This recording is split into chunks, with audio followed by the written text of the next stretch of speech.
Assalamualaikum warahmatullahi wabarakatuh. Perkenalkan, nama saya Dimas Bagas Firmansyah Arifin.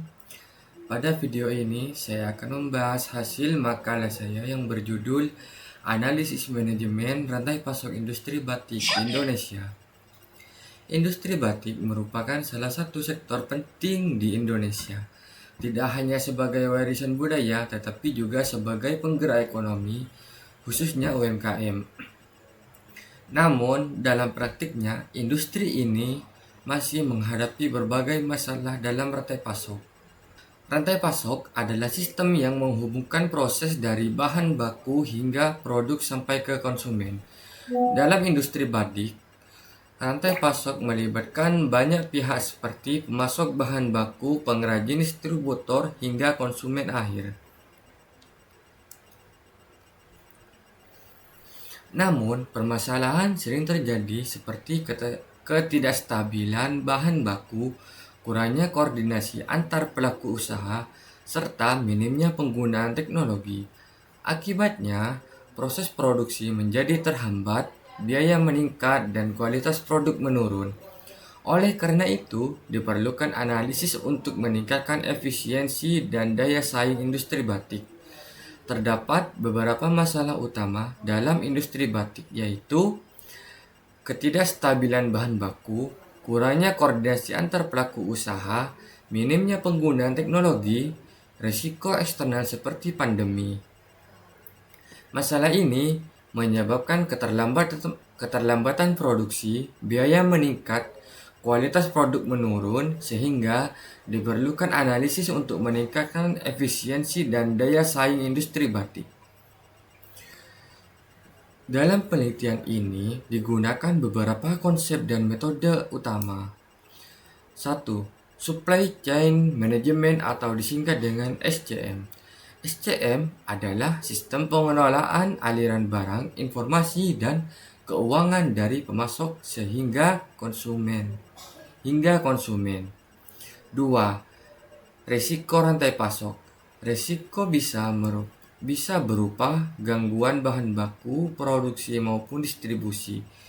3. SCOR digunakan untuk mengukur kinerja rantai pasok seperti keandalan, kecepatan, efisiensi. 4. House of Risk atau disingkat dengan HOR digunakan untuk mengidentifikasi rasio, menentukan prioritas penanganan. 5. Green Supply Chain Management atau disingkat dengan GSCM. Pendekatan ramah lingkungan dalam proses produksi distribusi. 4. Pembahasan dan analisis. Dalam industri batik, rantai pasok melibatkan pemasok bahan baku, pengrajin, distributor, dan konsumen. Permasalahan utama yang ditemukan: bahan baku yang tidak stabil, kesediaan kapas, dan pewarna alami bergantung pada musim dan harga global. Fluktuasi harga membuat biaya produksi sulit diprediksi. 2. Risiko operasional. Mesin cap batik atau peralatan produksi bisa rusak, menghambat produksi. Ketergantungan pada tenaga kerja manual juga menimbulkan risiko keterlambatan. Ketiga, sistem informasi masih manual. Pencatatan stok, pesanan, dan distribusi sering dilakukan secara tradisional. Hal ini menimbulkan kesalahan data, keterlambatan informasi, dan sulitnya pengambilan keputusan berbasis data. 4. Dampak pandemi terhadap distribusi. Pembatasan mobilitas menghambat distribusi ke pasar. Penurunan pemitraan dari konsumen global menyebabkan stok menumpuk. HOR atau House of Risk digunakan untuk mengidentifikasi risiko utama dan menentukan prioritas mitigasi. SCOR atau Supply Chain Operational Reference mengevaluasi kinerja rantai pasok dari aspek reliabilitas, responsivitas, fleksibilitas, biaya, dan aset. GSCM atau singkatan dengan Green Supply Chain Management, memastikan keberlanjutan dengan mengurangi limbah, penggunaan bahan ramah lingkungan, dan efisiensi energi. Digitalisasi sistem informasi, penerapan software ERP atau aplikasi berbasis cloud untuk pencatatan stok, pesanan, dan distribusi. Koordinasi antar pelaku, membangun komunikasi yang lebih intensif antara pemasok, pengrajin, dan distributor. Manajemen risiko dengan HOR, fokus pada risiko bahan baku dan operasional, serta menyiapkan rencana kontingensi.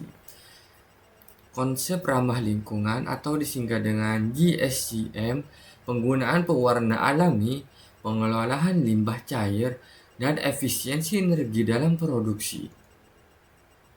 Dampak positifnya, efisiensi meningkat, proses produksi dan distribusi lebih cepat, biaya lebih terkendali, risiko berkurang, adanya sistem mitigasi, membuat rantai pasok lebih tangguh, produksi lebih stabil, ketersediaan bahan baku dan mesin lebih terjamin.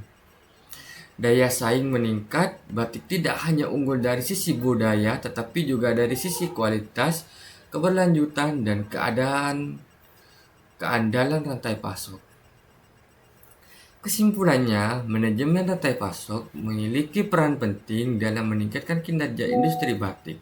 Dengan penerapan metode seperti SCOR, HOR, dan GSCM, industri batik dapat menjadi lebih efisien, kompetitif, dan keberlanjutan. Terima kasih.